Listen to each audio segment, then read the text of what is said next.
वासुदेवाय। ओम नमो भगवते वासुदेवाय। ओम नमो भगवते वासुदेवाय। ओम नमो भगवते वासुदेवाय। श्रीमद्भागवतम स्कंद 1 अध्याय 3 समस्त अवतारों के स्रोत कृष्ण। श्लोक क्रमांक 23। जय श्री कृष्ण चैतन्य प्रभु नित्यानंद श्री अद्वैत गदाधर श्रीवासादि गौर भक्तवृंद। हरे कृष्णा कृष्ण कृष्ण हरे हरे, हरे राम राम राम हरे हरे, हरे कृष्ण। तो आज श्री बलराम पूर्णिमा महोत्सव है।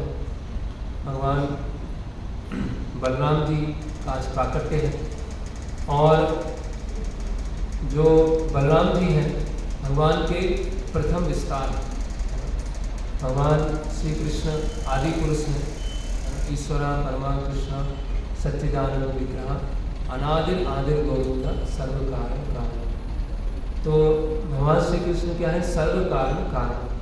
तो भगवान बलराम जी जो है उनका जो प्राकट्य हुआ है आध्यात्मिक जगत में वो हमेशा से हैं। भगवान कृष्ण के से वो प्रकट हुए हैं और इस भौतिक जगत में भी जब वो प्रकट होते हैं तो भगवान की इच्छा से संभवामी आत्माया, भगवान की इच्छा से, स्वयं की इच्छा से वो इस भौतिक जगत में प्रकट होते हैं। तो जैसे कि जब इस भौतिक जगत में बलराम जी का प्राकट्य होता है तो माता देवकी के वो 7वें पुत्र के रूप में जाने जाते हैं। देवकी पुत्र, रोहिणी सुत, रोहिणी कन्या, ऐसे अलग अलग नाम से उनको जाना जाता है। तो माता जो देवकी है वो भक्ति का प्रतीक है और उनकी जो पहले की 6 संतानें होती हैं उसको षड विकार भी कहा जाता है। षड विकार है ना, काम, क्रोध, लोभ, मोह, मद, मत्सर्य। तो जब ये षड विकार जो है वो नष्ट हो जाते हैं तो उसके पश्चात गुरु प्रकट होते हैं, है ना। तो पूरे 6 जो पुत्र थे उनको मारा गया कंस के द्वारा। फिर 7वें पुत्र के रूप में बलराम जी कुछ समय के लिए गर्भ में आए और गर्भ में उन्होंने तैयारियां किया, प्रिपेयर किया, जिससे आगे चल के भगवान कृष्ण यहाँ पर प्रकट होंगे। इसका कुछ समय के लिए आश्रय लेंगे। तो गुरु की जो वास्तव में जो कृपा है वो कब प्राप्त होती है? गुरु की कृपा से हम अनर्थों से भी निकलते हैं और गुरु की जो वास्तविक कृपा है वो हमको अनर्थ से हम निकल चुके होते हैं। अनर्थ निवृत्ति जब हम पार कर चुके होते हैं तो गुरु की कृपा प्राप्त होती है। तो ये उसका वो एक संकेत दिखाता है कि किस तरह से बलराम जी भगवान कृष्ण के लिए एक जगह जो है उसको तैयार करते हैं। तो बल और राम ये 2 शब्द हैं। बल मतलब शक्ति, है ना, स्ट्रेंथ, पावर, और राम मतलब आनंद प्रदान करने वाले। तो बलराम जी का जो नाम है वो 2 शब्दों से बना हुआ है, बल और राम, है ना। तो जो गुरु हैं, जो बलराम जी क्या है? आदि गुरु, जो भगवान कृष्ण की सेवा करने के लिए तैयारी करते हैं। तो भगवान कृष्ण की सेवा की तैयारी कौन करते हैं? गुरु करते हैं और गुरु के माध्यम से हम भगवान की सेवा में लगते हैं। तो गुरु हमको क्या प्रदान करते हैं? गुरु हमको बल प्रदान करते हैं और राम आनंद प्रदान करते हैं। अब वो कैसे प्रदान करते हैं? तो एक कठोपनिषद का श्लोक है जिसमें बल के बारे में बताया गया है। दो उसमें परिप्रेक्ष्य बताए गए हैं। एक बताया गया है कि स्वयं के बल से हम भगवान की प्राप्ति नहीं कर सकते, है ना। उसके लिए हमें भगवान की कृपा की आवश्यकता होती है। और एक दूसरा श्लोक है उसमें बताया गया है कि हमें आध्यात्मिक बल की आवश्यकता है। जब तक आध्यात्मिक बल प्राप्त नहीं होगा तब तक हम भगवान की कृपा प्राप्त नहीं कर पाएंगे। तो जो बलराम जी और जो गुरु हैं वो हमको जो बल प्रदान करते हैं वो क्या है? आध्यात्मिक बल है, भौतिक बल नहीं है। तो ये कठोपनिषद के श्लोक के अनुसार एक कोई टीकाकार है, उन्होंने कहा कि भगवान को अगर प्राप्त करना है तो बहुत बलशाली होना चाहिए, बहुत स्ट्रांग होना चाहिए, है ना। तो आप गीता मत पढ़िए, आप फुटबॉल खेलिए, है ना, व्यायाम कीजिए। तो व्यायाम करने से, जो खेल कूद करने से आपको क्या होगा, शरीर चुस्त होगा, है ना। तो उसके द्वारा फिर आप भगवान की प्राप्ति कर सकते हैं। तो वो वहाँ पर भौतिक बल की बात नहीं हो रही, वहाँ पर किसकी बात हो रही है, आध्यात्मिक बल की। तो ये आध्यात्मिक बल क्या है, प्रभुपाद जी ने कहा है प्योरिटी इज द फोर्स, है ना। तो क्या इसका अर्थ क्या है, शुद्धता ही बल है। तो जितनी मात्रा में शुद्धता आएगी उतनी मात्रा में हमको बल प्राप्त होगा, और जितनी मात्रा में हम अशुद्ध होंगे, है ना, उतनी मात्रा में हमें बल नहीं होगा, है ना।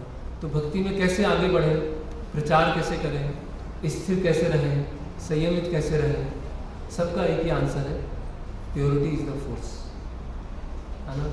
जितना आप अपने आप को शुद्ध बना के रखते हैं उतना आप बलशाली होंगे। अभी यहाँ पर आध्यात्मिक बल की बात है।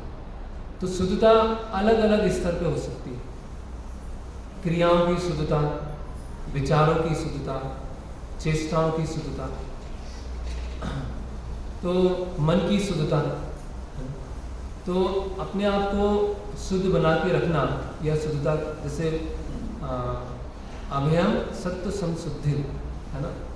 दूसरी क्वालिटी भगवान भगवद गीता के 13वें अध्याय में बताते हैं कि सत्व संशुद्धि, अपनी एग्जिस्टेंस को क्या बोलेंगे, अस्तित्व, अपनी अस्तित्व को शुद्ध बनाना। अभयम सत्व संशुद्धि, तो वो सत्व संशुद्धि वो कहाँ से आएगी, बलराम जी के माध्यम से आएगी। तो प्रभुपाद जी भागवतम के एक तात्पर्य में लिखते हैं कि ये भागवतम कौन सुन सकता है, कौन ध्यान से सुन सकता है, वही व्यक्ति ध्यान से सुन सकता है। सुनने का मतलब ग्रहण करना, केवल सुनना नहीं, उसको ग्रहण करना। तो कौन उसको सुन सकता है, कौन ग्रहण कर सकता है, जो मन से शुद्ध है। और मन से शुद्ध कौन हो सकता है, जो क्रियाओं में शुद्ध है। और क्रियाओं से शुद्ध कौन हो सकता है, जो आहार निद्रा भय मैथुन की क्रियाओं में शुद्ध है। तो जितनी मात्रा में शुद्धता बढ़ेगी उतनी मात्रा में क्या आएगा, हम भागवतम को ग्रहण कर पाएंगे। हर चीज़ में, चाहे वो सेवा है, चाहे वो साधना है। तो और हमको बल किस लिए चाहिए, संसार के प्रलोभनों से बचे रहने के लिए। संसार बहुत प्रलोभित करता है ना। संसार बहुत चमकदार है ना, बहुत। तो प्रलोभन तो आएंगे, बहुत सारे प्रलोभन आएंगे। तो जब हम भक्ति करते हैं, भक्ति के क्षेत्र में आते हैं, तो बाहर से और आंतरिक रूप से दोनों तरह से प्रलोभन आते हैं। जैसे कि एक इंसिडेंट आता है श्रील प्रभुपाद जी के जीवन में। प्रभुपाद जी के एक शिष्य थे गिरिराज महाराज, वो उस समय ब्रह्मचारी थे। तो जो बॉम्बे टेम्पल है उसका जो डीलिंग चल रहा था, तो उसका जो ओनर था मिस्टर एन, उसने क्या सोचा कि अगर हम भक्तों को बदनाम कर देंगे तो क्या होगा कि अपने आप ही लोग चाहेंगे कि हाँ मंदिर ना बने। और उस जो प्रोजेक्ट को देखने वाले जो मुख्य थे वो थे गिरिराज दास ब्रह्मचारी, उस समय ब्रह्मचारी थे। तो मिस्टर एन गिरिराज प्रभु को बोलते हैं कि आप चलिए मेरे साथ कार में बैठा के और मैं आपको एक जगह ले चलता हूँ।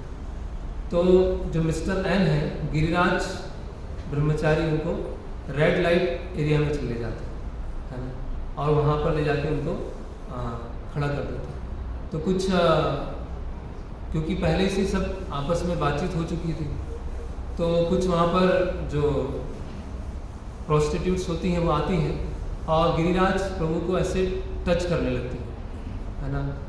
और क्योंकि वो पूरा गेम इसीलिए खेला गया था कि गिरिराज ब्रह्मचारी वो पतित हो जाए। तो गिरिराज जो प्रभु जी हैं वो प्रार्थना कर रहे हैं कि इनको, किसके लिए प्रार्थना कर रहे हैं, जो वहाँ पर वैश्याओं को स्पर्श कर रही हैं उनके लिए वो प्रार्थना कर रहे हैं कि इनका भगवान आपके प्रति आकर्षण है ना। ये दूसरों को अपने प्रति आकर्षित करने का प्रयास करते हैं, लेकिन मेरी प्रार्थना है राधा रास बिहारी जी से कि इनका भगवान कृष्ण के प्रति आकर्षण।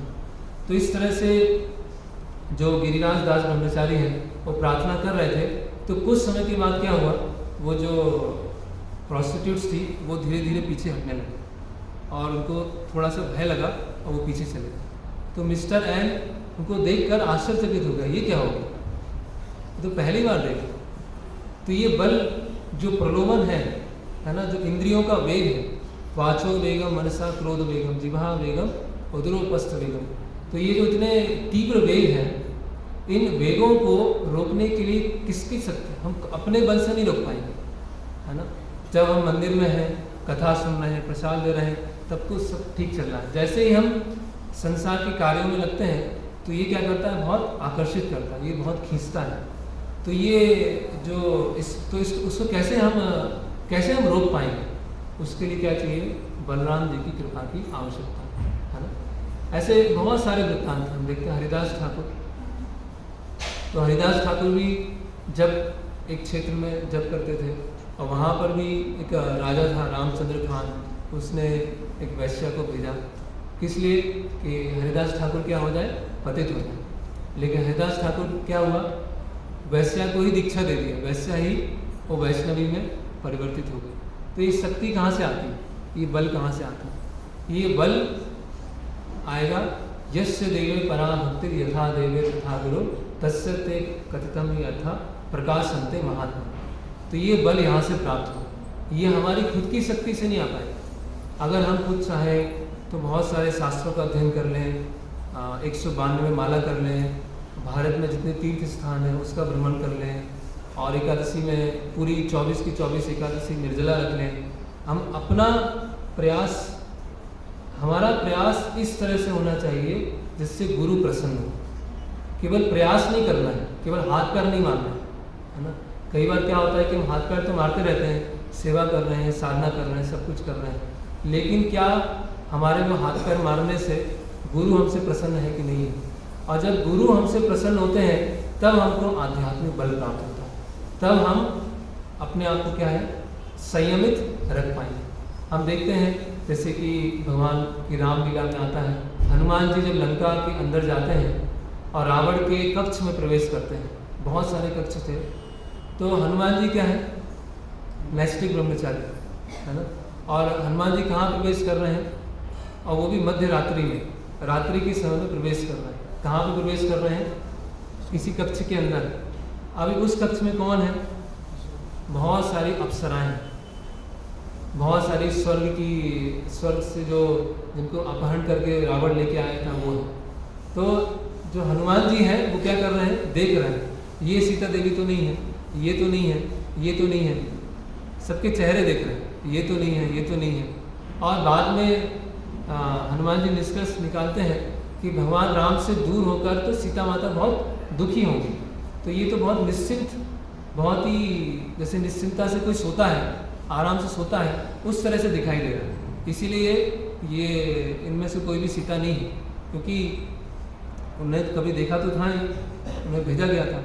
तो वो जब ऐसे क्षेत्र में गए, है ना, जब ऐसे क्षेत्र में गए तो कौन सी शक्ति है जो उनको प्रलोभन से रोक रही, ऐसी कौन सी शक्ति, वो बल कहाँ से आया, वो बल आया है बलराम। जो गुरु की आज्ञा है वो उसमें बहुत बल होता है ना। एक वो बंगाली गीत भी है जिसमें प्रभुपाद जी लिखते हैं कि मेरे गुरु महाराज ने जो मुझे आज्ञा दी है उसमें क्या है, बहुत बल है ना। तो उस आज्ञा को पालन करने से क्या होगा, बल प्राप्त होगा। तो और ये हमको कहाँ से मिलता है, बलराम जी से मिलता है, ये आध्यात्मिक बल बलराम जी से मिलता है। और भी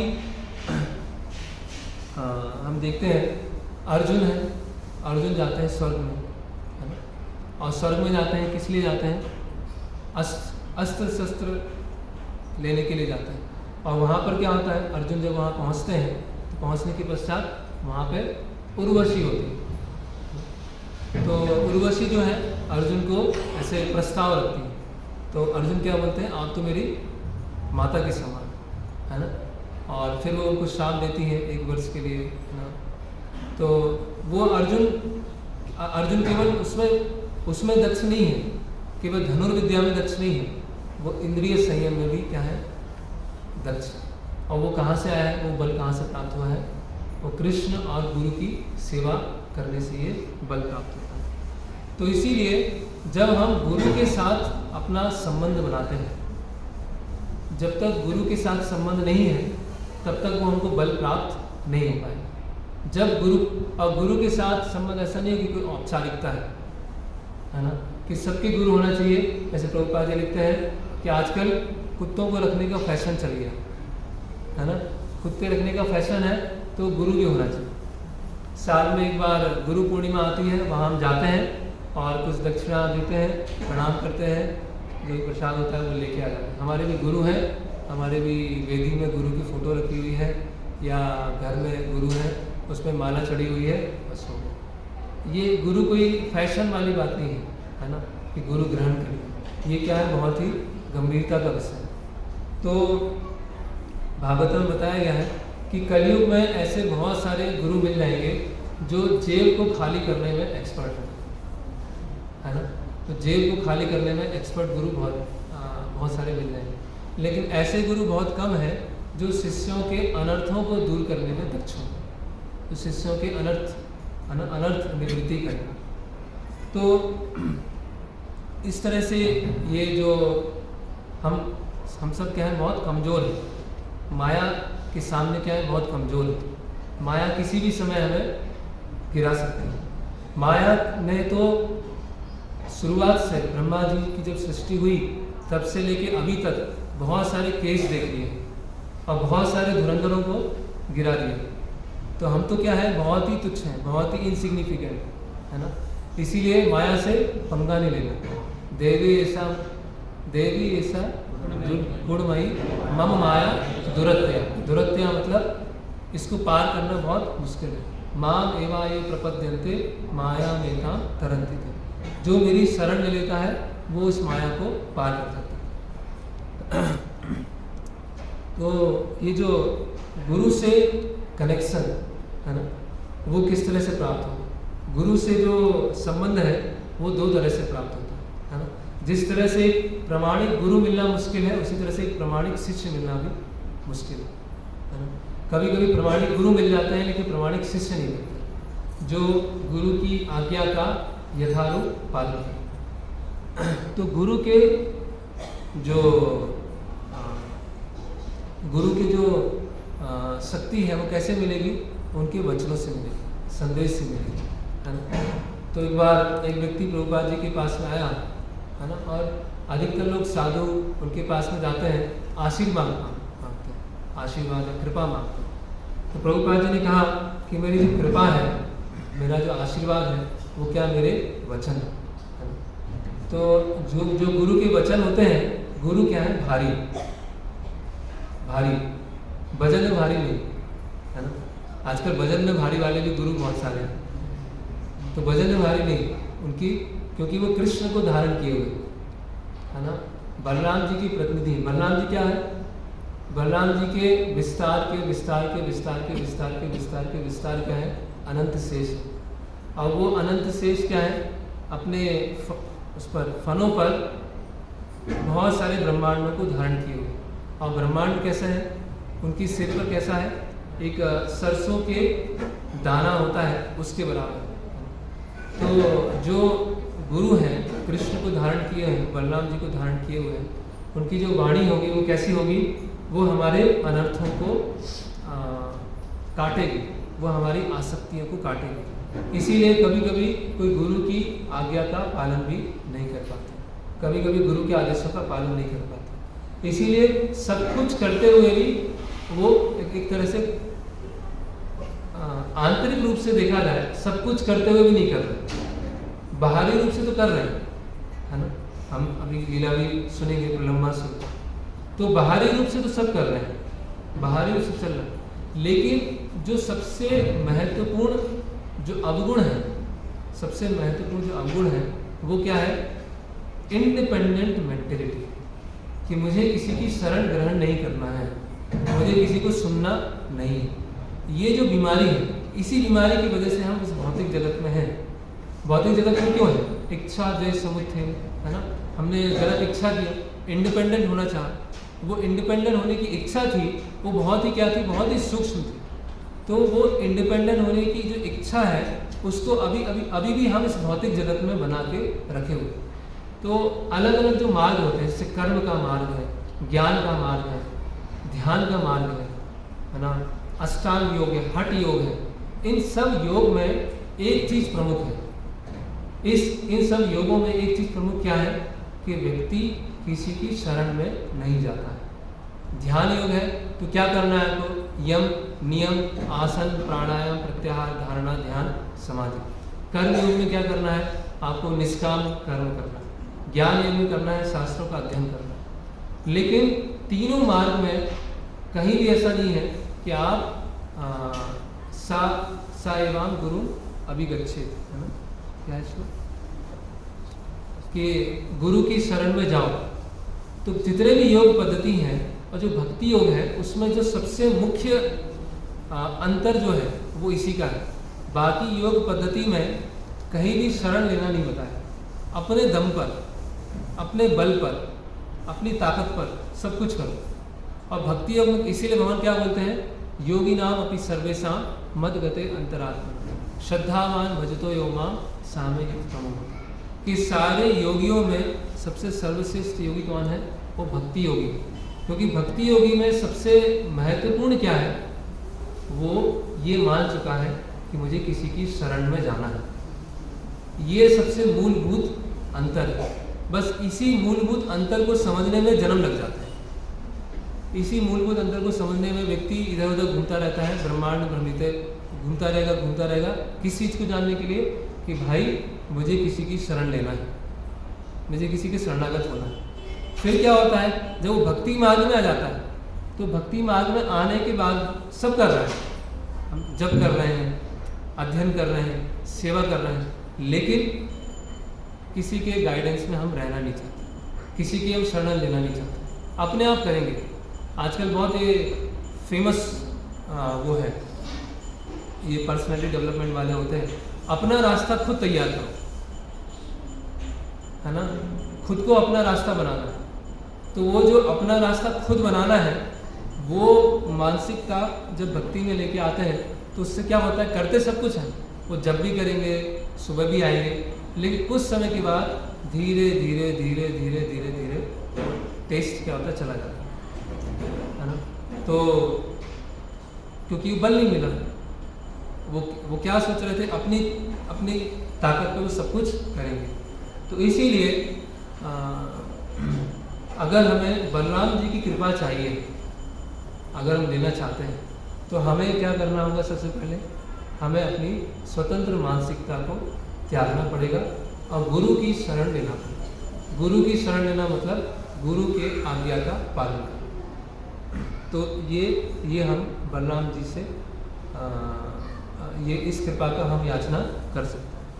तो फिर हमें क्या होगा, हमें प्रलोभन नहीं होगा। जैसे कई बार हम प्रचार करने में जाते हैं तो लोग पूछते हैं कि क्या क्या नियम है, तो बताते हैं प्याज लहसुन नहीं खाना या चाय कॉफ़ी नहीं पीना। लोग सोचते हैं अरे प्याज लहसुन नहीं खाते, टेस्ट कैसे आएगा, टेस्ट ही नहीं आएगा, कैसे छोड़ सकते हैं, है ना। ये चाय कॉफ़ी उसके बिना तो हम रह ही नहीं सकते हैं। तो उनको ये पता भी नहीं चल रहा है कि वो उनको असंभव लग रहा है। उनको जो बहुत बेसिक चीज़ है कि प्याज लहसुन है, चाय कॉफ़ी, असंभव लग रहा है। भक्तों के लिए संभव क्यों हो गया, वो आसान क्यों हो गया। जो यहाँ पर काफ़ी समय से आ रहे हैं उनको भी लगता है कि यार चाय कॉफ़ी छोड़ के बहुत बड़ी गलती की, नहीं छोड़ना चाहिए, नहीं लगता ना। क्यों नहीं लग रहा है, क्योंकि उनका आध्यात्मिक बल मिल गया, आध्यात्मिक शक्ति मिल गई। वो आध्यात्मिक शक्ति कहाँ से मिल रही है ना। कोई सामने रख भी दे चाय तो नहीं पिए, या कितना भी हैदराबादी बिरयानी कोई रख दे सामने और सब रखा हुआ तो वो नहीं खाएंगे। क्यों नहीं खाएंगे, क्यों वो प्रलोभित नहीं कर रही। प्रलोभित इसलिए नहीं कर रही क्योंकि वो आध्यात्मिक बल में तो ये इस तरह से बल है। और दूसरा है राम। राम मतलब आनंद प्रदान करने वाला, है ना। आनंद कैसे प्राप्त होता है, तो भक्ति करने से, भगवान का एक नाम क्या है, रसो वैसा, भगवान क्या है? रस के सागर। तो जब हम भगवान की सेवा करते हैं तो वो हमको आनंद प्राप्त होता है। यहाँ पर बहुत सारे भक्त आते हैं, कुछ लोग पोछा लगाते हैं, कुछ लोग सर्विंग करते हैं, कुछ लोग कचरा फेंकते हैं। तो कोई सैलरी कुछ मिल रही है किसी को वेतन दिया जा रहा है? नहीं दिया रहा है। क्यों कर रहे हैं? वही बाहर जगह बाहर जाके अगर वो कार्य करेंगे तो कैसा समझा जाएगा? वो निकृष्ट समझा जाएगा। यहाँ पे आप जैसे कई बर्तन धोते हैं, 1-2 घंटे 2-3 घंटे बर्तन धो रहे हैं, झाड़ू लगा रहे हैं, तो उसमें क्या मिल रहा है? कुछ मिल रहा है? अगर साधारण दृष्टिकोण से देखें तो कुछ ऐसे मिल नहीं रहा है, लेकिन बहुत कुछ मिल रहा है। क्यों? आनंद। और वो आनंद कैसा है? वो नित्य आनंद है ना। जैसे भगवान भगवद गीता में बताते हैं, यही संस्पर्शजा होगा दुख योनि कौन्तेय आदंतवंत कौन्तेय न तेषु रमते। ये जो भौतिक आनंद होता है उसकी आदंतवंत कौन्तेय है ना, और दुख योनि, ये आनंद कैसा होता है? इसकी प्रारंभ होता है और अंत होता है, और ये दुख प्रदान करने वाला। लेकिन जो आध्यात्मिक आनंद होता है वो कैसा होता है? वो हमेशा नित्य रहता है। और इसी आध्यात्मिक आनंद की वजह से हम खींचे चले आते हैं। हम क्यों ये इतना परिश्रम क्यों कर रहे हैं? सुबह उठना है 4 बजे, अपनी नींद इतना अच्छा नींद आ रहा है उसको छोड़ना है या जग करना है। तो ये क्यों कर रहे हैं हम? ये क्यों कर पा रहे हैं? क्योंकि आनंद मिल रहा है। वो आनंद ऐसा उसको मेजर नहीं कर सकते, कोई क्वांटिटी में मेजर नहीं किया सकता। उसकी जो प्रकृति है, उसका जो पूरा डायमेंशन है वो अलग है। तो वो जो आनंद है वो हमको भक्ति में टिका कर रखता है। जैसे कि कई बार होता है कि जब हम भक्ति में जुड़ते हैं और भक्ति में जुड़ने के पश्चात जब भक्ति में प्रारंभ दिनों में जुड़ते हैं तो बहुत आनंद प्राप्त होता है। हर चीज़ में आनंद मिलता है। जब करते हैं बहुत आनंद मिलता है, प्रसाद लेने में तो हमेशा ही आनंद मिलता है ना, मंदिर आने में आनंद मिलता है। लेकिन कुछ समय के पश्चात क्या होता है? थोड़ा आनंद डाउन हो जाता है ना। थोड़ा सा क्या होता है कि वो इतना इच्छा नहीं हो पाती। लेकिन अगर उस समय ये विचार आता है कि यार थोड़ा भौतिक भोग भी कर लेते हैं, थोड़ा योग और थोड़ा भोग, थोड़ा दोनों साथ साथ में करते हैं, तो वो जो आनंद मिला है वो आनंद बार बार स्मरण आता है। ऐसा होता है, सोचते हैं आप पहली बार जब मंदिर गए थे और सेवा किया था कितना अच्छा लगा है ना। पहली बार जब मायापुर यात्रा में गए थे तो कितना अच्छा लगा। पहली बार जब जन्माष्टमी थी तो कितना आनंद आया था। तो वो जो आनंद है वो हमको क्या करता है? भौतिक भोग से हमको फिर से खींच के लेके आता है। तो अगर हम भक्ति अच्छी तरह से कर रहे हैं तो अगर भौतिक भोग में जाने की संभावना भी होगी कि यार थोड़ा सा भोग कर लेते हैं, बहुत हो गया, इतना माला कर लिया, इतना सिर दर्द होने लगा मेरा, थोड़ा सा भोग भी कर लेते हैं, थोड़ा सा नेटफ्लिक्स पे कुछ देख लेते हैं, कुछ तो भगवान को भी तो आराम देना चाहिए, भगवान के नाम को भी तो आराम मिलना चाहिए। तो वो क्या होगा? अगर हमने भक्ति में थोड़ा भी रस लिया है तो हमें वो कार्य करने के पश्चात क्या होगा? अंदर से पश्चाताप होगा। और फिर क्या होगा? वो जो आनंद है ना, कई भक्तों का अनुभव होगा कि कोई अगर आप में से पुस्तक वितरण करने गए हैं तो जब पुस्तक वितरण करते हैं तो आप 2 घंटे 3 घंटे 4 घंटे पूरा धूप में खड़े हुए हैं, प्यास लग रही है, और एक भगवद गीता चली गई है। और एक भगवद गीता जाने के बाद जो आनंद प्राप्त होता है वो उस आनंद के सामने भूख प्यास सब चला जाता है। वो कौन सा आनंद है? वो आनंद है आध्यात्मिक आनंद। तो ये जो आनंद है राम, वो कौन देते हैं? बलराम जी। तो बलराम जी क्या करते हैं? हमको आध्यात्मिक बल देते हैं और आध्यात्मिक आनंद प्रदान करते हैं। आध्यात्मिक बल देने से हम जो संसार का प्रलोभन है उससे हम बचे रह पाते हैं है ना। और आध्यात्मिक आनंद देने से क्या होता है? अगर हमें संसार में भोग करने की इच्छा हुई भी तो भी क्या होता है? वो आनंद का एक श्लोक आता है भागवत में, जहाँ पर नारद मुनि व्यास देव जी को समझा रहे हैं, भक्ति योग की महिमा के बारे में बता रहे हैं कि अगर कोई भक्त भक्ति करता हुआ अपनी पुरानी आदतों के कारण, अपनी बद्धता के कारण या वातावरण के कारण गिर भी जाता है, उसका पतन भी हो जाता है, लेकिन फिर वो दोबारा भगवान की शरण में आ जाता है। क्यों आ जाता है? क्योंकि उस श्लोक में बताया है कि वो उस आध्यात्मिक आनंद को बार बार स्मरण करता है ना? तो भक्ति में आ गए मतलब भगवान ने फंसा लिया। भगवान ने फंसा लिया तो भगवान दूर जाने नहीं देंगे। हाँ, अगर हम ही हट करके बैठे हुए हैं तो फिर भगवान स्वतंत्रता दे देते। और तो इस तरह से गुरु के माध्यम से हमको बल मिलता है और आनंद मिलता है। और कैसे मिलेगा? गुरु की आज्ञा का पालन करने से और स्वतंत्र मानसिकता को छोड़ने से। फिर बलराम जी के हाथ में क्या है? हाथ में क्या रखते हैं? हल। सभी समस्याओं का हल किनके पास में है? बलराम जी के, गुरु के पास में, है ना? एग्जाम पास कैसे करेंगे? तो गुरु के पास हल है। गुरु ने तो पढ़ा ही नहीं है। गुरु के पास अल्टीमेट हल है। जो अंततः उपाय है वो गुरु के पास है। हल क्या करता है? खेत जोतता है। खेत क्यों जोता जाता है? फसल के लिए। तो फसल के लिए जो खेत को तैयार कौन करता है? किसान। किससे करता है? हल से करता है। उसी तरह से हमारे हृदय को कौन तैयार करता है? गुरु तैयार करता है। हमारा हृदय कैसा है? बंजर रेगिस्तान की तरह। तो भगवान जो है गुरु के माध्यम से, वो हल के माध्यम से हमारे जो हृदय है उसको उपजाऊ बनाते हैं, फर्टाइल बनाते हैं। नहीं तो हमारा हृदय कैसा है? एकदम रूखा सूखा, ड्राई, स्टील हार्टेड, है ना? भागवत में बताया गया, स्टील आयरन, स्टील हार्टेड, है ना? लोहे से बना हुआ। तो वो उपजाऊ कैसे बनता है हृदय? वो उपजाऊ बनता है जब गुरु की हम सेवा में लगते हैं। गुरु की सेवा के माध्यम से वो क्या होता है? जो पत्थर जैसा हृदय है ना, वो कैसा होता है? वो पूरा टूट जाता है और उपजाऊ बन जाता है। और उस उपजाऊ हृदय में गुरु क्या है? भक्ति लता बीज को बोते हैं। उसमें भक्ति लता का जो बीज है उसमें गुरु से बोते हैं। तो गुरु क्या है? गुरु के पास हमारी हर समस्या का समाधान, हर समस्या का समाधान। लेकिन जैसा समाधान हम चाहते हैं वैसा समाधान वो नहीं देते। समस्या क्या है? हम जो समस्या लेके आते हैं और हम चाहते हैं कि समाधान भी हमारे जैसा हो, है ना? समाधान भी हम अपने तरीके से जानते हैं। लेकिन गुरु क्या है? अपने निर्देश से हमारा जो दृष्टिकोण है, जैसे कि अर्जुन है, तो अर्जुन को क्या समस्या थी? कि युद्ध करना। और युद्ध कैसे किनसे करना है? अपने सगे संबंधियों से करना है, पितामह से करना है, द्रोणाचार्य से करना है ना? कर्ण से करना है।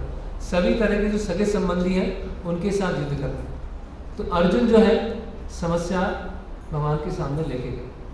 ठीक है, शिष्यस्तेहम साधि माम तो हम प्रपन्न। तो भगवान ने क्या किया? समस्या का समाधान कैसे निकाला? उनको आत्मज्ञान दे गए।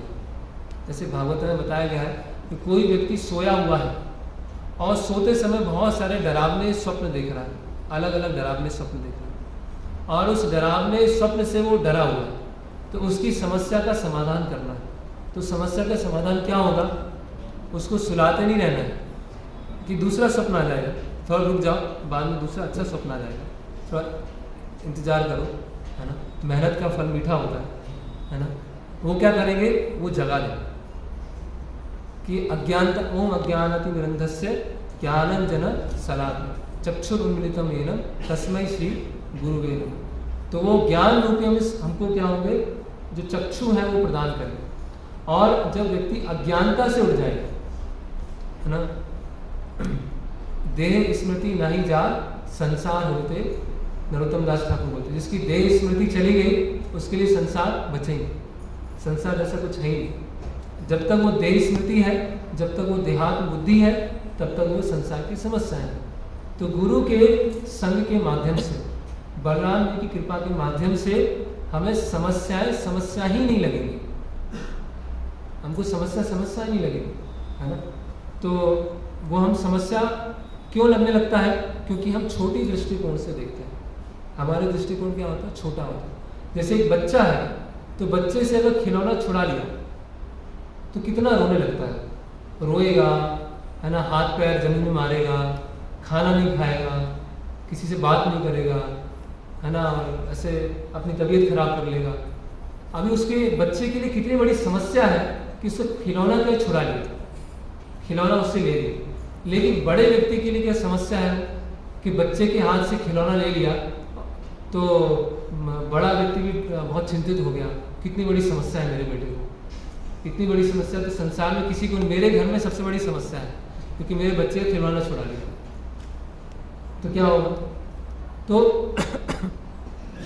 उसी तरह से जो हमारी समस्या है वो समस्या क्यों है, प्रभुपाद जी बताते हैं, अलग अलग जगह अलग अलग स्टेट में बताते हैं कि बॉडीली कॉन्सेप्शन ऑफ लाइफ, ये जो देहात बुद्धि है उसके कारण हमको समस्या है। आप प्रभुपाद ये लिखते हैं, all type of incompleteness is felt due to incomplete knowledge of complete whole, कि संसार में जितने भी तरह की अपूर्णताएं हैं वो क्यों है, क्योंकि जो पूर्ण है कृष्ण है उनको अपूर्ण रूप से जानने के कारण समस्या है। तो गुरु जो है ना, हमारा हल सॉल्यूशन देंगे। गुरु कैसे देंगे, वो हमारा जीवन को देखने का जो दृष्टिकोण है वो बदल देंगे। बस यही तो करना है, एक बार जीवन को देखने का जो दृष्टिकोण है वो बदल गया, उसके बाद समस्या आएंगी, सर्दी गर्मी आती है, मौसम आता है, आएगा जाएगा, है ना। तो इसीलिए वो गुरु बहुत फेमस हो जाता है कि जो भौतिक रूप से किसी का विवाह नहीं हो रहा है, किसी का संतान नहीं हो रहा है, किसी का बैंक बैलेंस में समस्या है, तो उनके पास आएंगे, गुरु बोलेंगे आप ये करो, ये हो जाए, वो बहुत जल्दी फेमस हो जाएंगे, सब लोग उनको जानने लगेंगे। लेकिन आप रहे तो भौतिक जगत में फंसे हुए, आप भौतिक जगत में बस जैसे वो एक ब्रांच से दूसरे ब्रांच में जाते हैं, आप एक समस्या को दूसरी समस्या में परिवर्तित कर रहे हैं, बाकी अल्टीमेट सॉल्यूशन नहीं है। लेकिन जो वास्तव में गुरु होते हैं, जो प्रमाणिक गुरु होते हैं, वो क्या करते हैं, हमको टेम्परेरी सॉल्यूशन नहीं देते, क्षणिक रूप से उपाय नहीं देंगे, वो क्या देंगे, परमानेंट सॉल्यूशन। तो इस तरह से बलराम जी तीसरा कार्य क्या करते हैं, हमारी सारी समस्याओं का समाधान देते हैं। फिर जैसे कि भगवान कृष्ण है, supreme personality of God head, पूर्ण पुरुषोत्तम भगवान, और जो बलराम जी हैं वो क्या है, supreme personality of servitor God head, है ना, सबसे सेवक भगवान। एक होते हैं सेव्य भगवान और एक है सेवक भगवान। तो सेव्य भगवान कौन है, कृष्ण, और सेवक भगवान कौन है, बलराम जी। मतलब सेवा करने में सबसे ऊपर। तो जब त्रेता युग में आते हैं लक्ष्मण जी, तो बहुत सारे प्रतिबंध थे, भगवान डांट दिया, ये मत करो, ऐसा मत करो, ये करना चाहिए। तो लक्ष्मण जी ने सोचा कि अब तो मैं बड़े भाई के रूप में आऊँ और अच्छे से सेवा करूँ। ये तो सेवा करने नहीं देते, रोक टोक करते रहते हैं, तो मुझे क्या करना है, पूरी शक्ति लगा के मुझे सेवा करना है, अब मैं बड़े भाई के रूप में। तो बलराम जी क्या है, भगवान की पांचों रसों में सेवाएं करते हैं, है ना। 5 रस हैं जिसमें भगवान की अलग अलग तरह से सेवा की जाती है। जैसे शांत रस,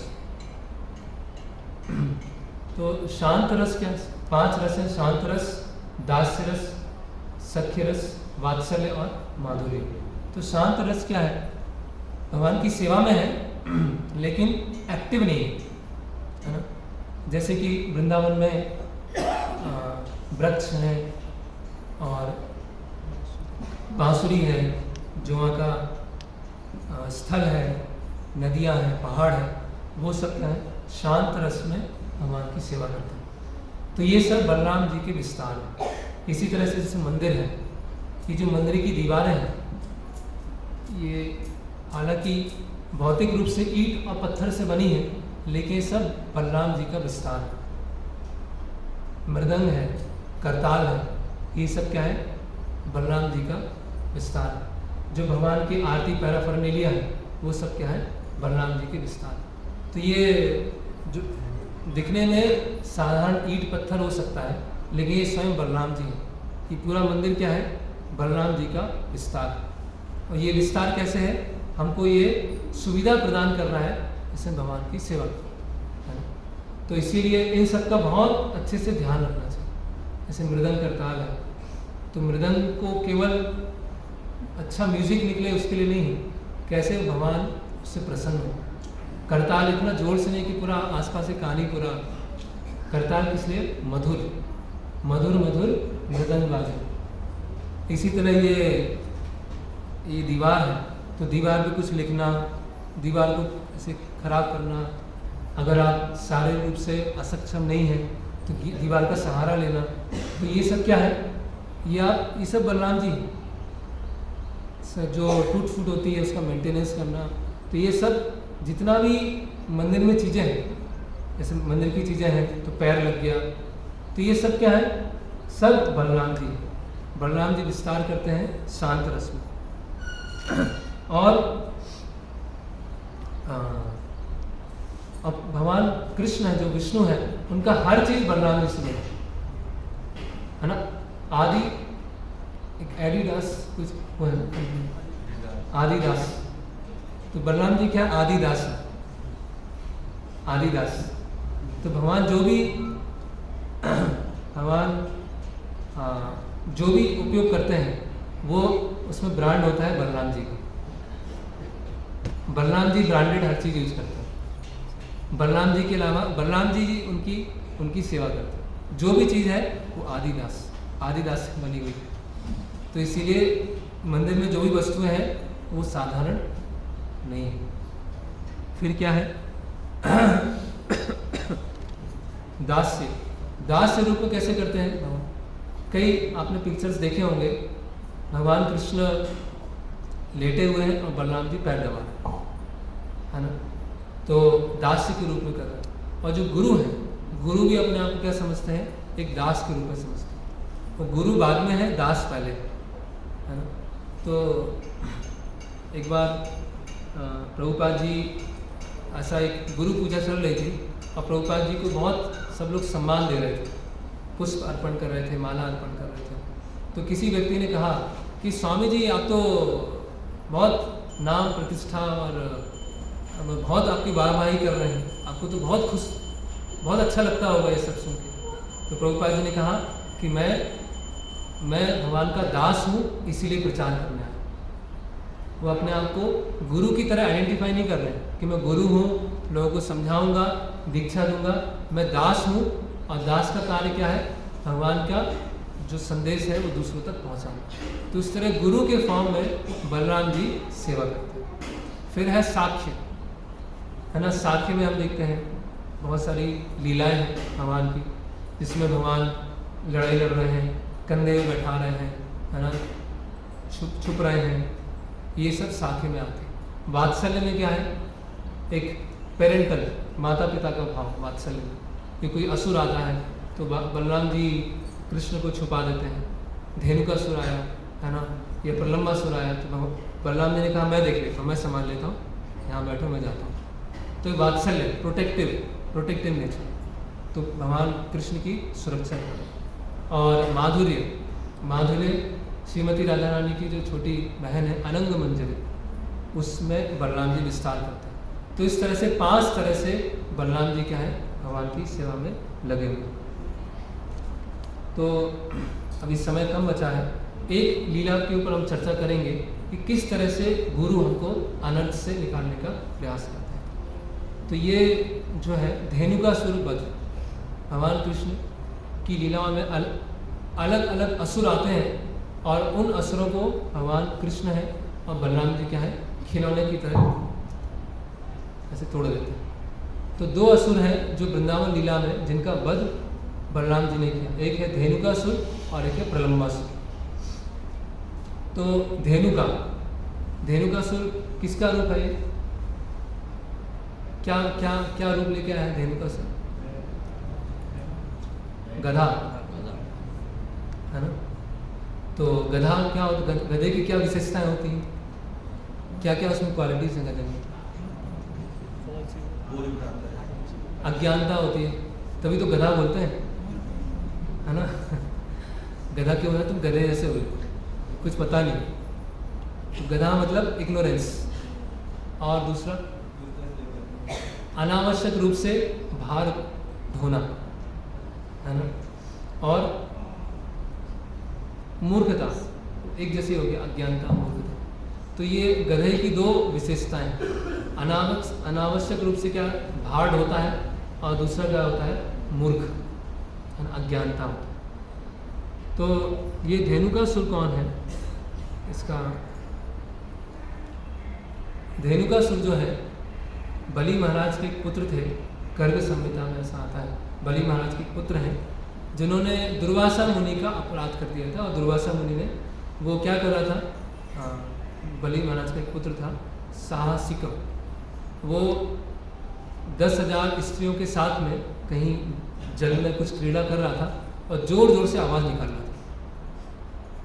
तो दुर्वासा मुनि ने श्राप दे दिया कि निकालो, जोर जोर से आवाज़ निकालना, गधे बन जाओ तुम, और 4 लाख साल के बाद जब स्वयं कृष्ण और बलराम आएंगे तब तुम्हारा उद्धार होगा।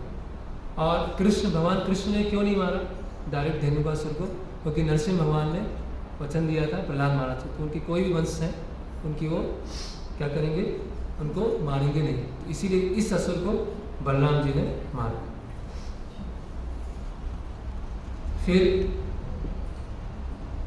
तो ये जो हमारे अनर्थ होते हैं, हृदय में अनर्थ होते हैं, अज्ञानता होती है, और हम अलग अलग चीज़ों का भार लेके चलते हैं जो कि अनावश्यक। दुराशया ये भय अर्थ माने, अंधा यथा या अंधा उपगी। तो क्या होता है, ये कहाँ की घटना है, तालवन। तो एक बार कृष्ण और बलराम अपने मित्रों के साथ में गायों को चराते चराते कहाँ पहुँचते हैं, तालवन पहुँचते हैं। उनके साथ उनके बहुत सारे सखा हैं, श्रीदामा हैं, सुबल हैं, स्तोत्र कृष्ण हैं। तो ये सब उनके साथ गाय चरा रहे हैं, आनंद ले रहे हैं। कोई बांसुरी बजा रहा है, कोई वो सिंग जैसा वाद्य यंत्र होता है उसको बजा रहा है, और सब आनंदित। तो उनमें से कुछ सखा जो हैं वो बलराम जी को बोलते हैं कि आपकी जो बाहुबल है वो बहुत अधिक है, और आपने बहुत सारे असुरों को मारने में आप सक्षम हैं। तो यहाँ पर बहुत सुगंधित जो फल है उनकी खुशबू आ रही है ना। यहाँ पास में क्या है, ताल के वृक्ष, और उसमें जो फल लगे हुए हैं उसकी बहुत अच्छी सुगंध आ रही है। और उस सुगंध के कारण पूरा जो तालवन है और उसके आसपास की जगह है बहुत मनोहर हो चुकी है, बहुत मन को भाने वाली हो गई। लेकिन ऐसा सुना है कि यहाँ पर एक धेनुकासुर नाम का एक राक्षस रहता है, और उसका पूरा अपनी टीम के साथ रहता है। उसके बहुत सारे पार्षद भी हैं, और ये क्या करते हैं, इन फलों को सुरक्षा करते हैं, और केवल यही लोग क्या है, इस ताल फल को खाते हैं। तो इसको तो कैसे प्राप्त किया जाए कुछ समझ में नहीं आता, है ना। तो यहाँ पर बता रहे हैं कि ये तालवन क्या है, यहाँ पर पक्षी भी नहीं जाते हैं, और कोई पशु भी वहाँ पर घूम नहीं सकता है, इतना डर है धेनुकासुर को, है ना। और इसने पूरा अपना कब्जा बना के रखा है। तो अभी क्या किया जाए, हमारी इच्छा हो रही है ये फलों को खाने की। तो कृष्ण और बलराम क्या होते हैं, आपस में विचार करते हैं, उनकी भी इच्छा होती है कि ये फल हम भी खाएं। तो दोनों निष्कर्ष दिया आता है कि कृष्ण जो है अपने ग्वाल वालों के साथ गायों को चराते रहेंगे, और बलराम जी अंदर जाएंगे। तो बलराम जी क्या होते हैं, अंदर जाते हैं, और अंदर पहुंचते हैं तो एक ताल का बड़ा वृक्ष होता है, और क्या करते हैं, उसको पकड़ते हैं हाथ से और उसको हिलाना चालू करते हैं, हिलाते हैं, और क्या होता है, ताल के फल क्या होते हैं, कुछ गिर जाते हैं, और गिरने के बाद क्या होता है, कुछ ताल का जो फल होता है वो धेनुकासुर को भी लग जाता है। धेनुकासुर क्या होता है, सो रहा होता है ना। तो धेनुकासुर को लगता है कि हुआ क्या है, कैसे फल कैसे गिरा, आंधी चली, तूफान चला। तो फिर वो तो निद्रा में, ऐसे अर्ध निद्रा में रहता है। फिर बलराम जी फिर गिराते हैं, आवाज़ आती है और फल और गिरने लगता है। तो फिर क्या होता है, बहुत सारे फल गिर जाते हैं और धेनुकासुर को लगता है कि यहाँ कोई किसी व्यक्ति ने प्रवेश किया। तो धेनुकासुर वहाँ उठता है और जब वो उठता है तो यहाँ बताते हैं कृष्णा बुक में, जैसे आंधी तूफान आ गया है ना, जैसे हवा भी जैसे डर गई हो धेनुकासुर के उठने से। तो धेनुकासुर उठा और आंधी तूफान जैसे चलने लगा और धेनुकासुर सोचता है कि ये कौन आ गया, मेरी टेरिटरी मेरी सीमा के अंदर कौन आ गया, इसको बताते हैं। तो बलराम जी खड़े होते हैं और दोनों में क्या होता है, ऐसा युद्ध होता है। तो बलराम जी तो जब अनंत शेष के रूप में एक बीज अपने सिर पे धारण किए हुए हैं, तो धेनुकासुर कहाँ लग रहा है। तो धेनुकासुर आता है और बलराम जी को पहले ऐसे छाती में मारता है। तो बलराम जी क्या करते हैं, उसका जो पिछला वाला पैर होता है उसको हाथ से पकड़ते हैं, उसको घुमाते हैं घुमाते हैं घुमाते हैं घुमाते हैं और घुमाने में ही वो अपने प्राण त्याग देते हैं। और कहाँ फेंकते हैं, जो सबसे ऊपर ताल का पेड़ था उसके हाइट पर फेंक देते हैं। और फेंकने के बाद क्या आता है, उसके वजन से वो ताल का पेड़ गिर जाता है। और जैसे ही गिरता है तो बाकी आसपास के जो पेड़ होते हैं वो भी कुछ गिर जाते हैं और उनसे ताल के जो फल होते हैं वो भी गिर जाते हैं। तो बाकी जो उसके पार्षद थे वो भी उड़ जाते हैं और वो भी बलराम जी पे अटैक करते हैं। और बलराम जी सबको क्या करते हैं, पिछला पैर पकड़ते हैं, घुमाते हैं और पटक पटक के मारते हैं। तो इस तरह से जो अज्ञानता होती है उसको गुरु कैसे नष्ट करते हैं, पटक पटक के मारते हैं, है ना। वो दुखदायी होता है, जो आसक्तियाँ होती हैं, जो अनर्थ होते हैं, वो हम उनको बांध के रखते हैं। लेकिन गुरु क्या होते हैं, गुरु अपनी शक्ति के माध्यम से, अपनी आध्यात्मिक शक्ति के माध्यम से दो चीज़ों को नष्ट कर देते हैं। पहला है हमारी अज्ञानता को कि मैं स्वामी हूँ, मैं भोगता हूँ, ये मेरा क्षेत्र है, ये मेरे भोग के लिए। और दूसरा क्या है, अनावश्यक रूप से भार लेके जाओ। तो अभी समय हो गया है तो यहाँ पे हम विराम लेंगे।